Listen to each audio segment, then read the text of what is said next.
a John Cruz SPRO professional angler, and when you're talking about crankbait fishing, one of the things that I love to do is to crank grass. It can be very effective for those pre-spawn periods especially, and a lot of people focus on the outside grass lines, but do not overlook those inside grass lines, and I'll tell you why. Because a lot of those people overlook them. As the lakes rise in the spring, it creates an inside grass line. They can be right where those big bass are sitting.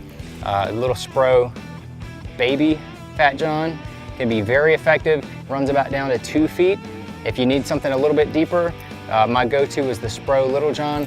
Those two crankbaits are definitely what I like to key in on that springtime early hydrilla crankbait inside grass line fishing. And what we've got here is a perfect example. We got a big flat here, and it's really shallow up there. On the outside of that flat, there's grass that starts to grow. So right where that flat meets the edge of that grass, that inside grass line is very overlooked, and it can be really good. Right here, this one's shallower, so that's why I've got the baby Fat John.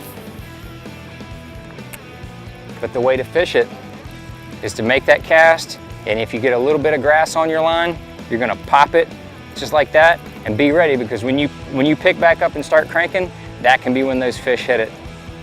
You want that crankbait to just be ticking that grass, just be hitting it. That hydrilla is really hard. You're not gonna get your crankbait to bind up in it too bad, especially with those two crankbaits. They have a way to just kind of shimmy the grass off of them. And if they should get bogged down a little bit, usually you can just get a couple little hook set pops on it, and that crankbait will come right out of the grass, and you best be holding onto your rod. That's all I'm gonna tell you.